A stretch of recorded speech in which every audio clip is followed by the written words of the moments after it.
So these stats are for Chicago. 20,659 drivers, Uber and Lyft drivers, were wrongfully deactivated, dropped since 2019.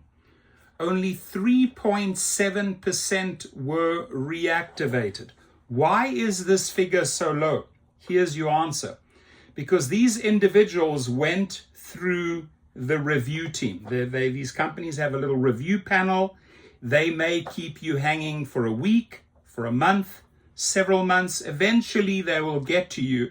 But in that period, you have lost a lot of money.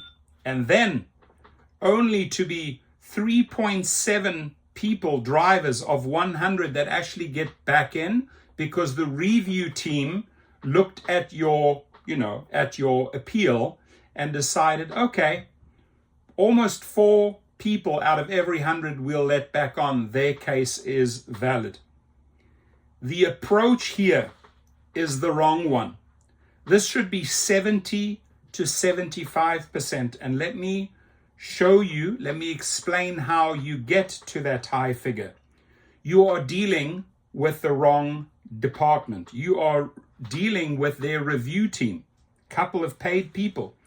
You need to go directly to their legal team.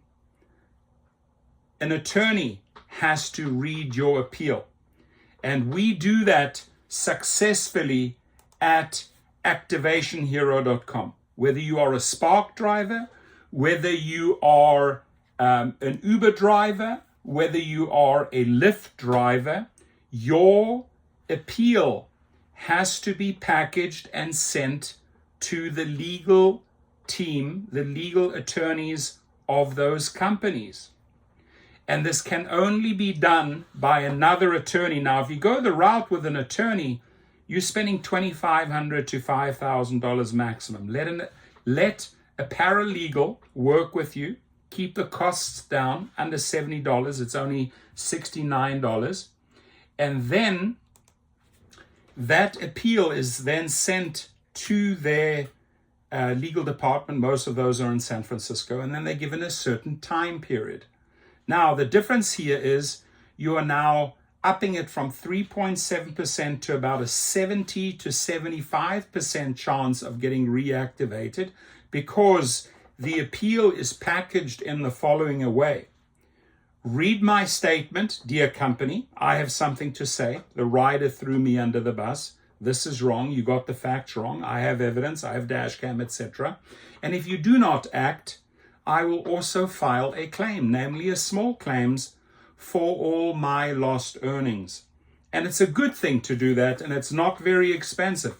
Every state has a different maximum amount. California, for example, $12,000. Texas, for example, $20,000. In many cases, drivers have lost that amount of money. So the combination of a legal appeal plus a small claims allows you to negotiate directly with the company. And suddenly your reactivation percentage or chance of getting back on the platform jumps from 3.7% to 70 to 75%.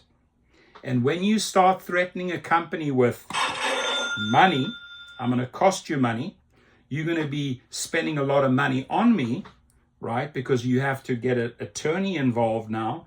They want to limit those costs. They don't want to pay the attorneys a ton of money. They don't want to have an army of attorneys dealing with all of these deactivation cases. So they fast track them. And this is why you see such a huge, huge difference.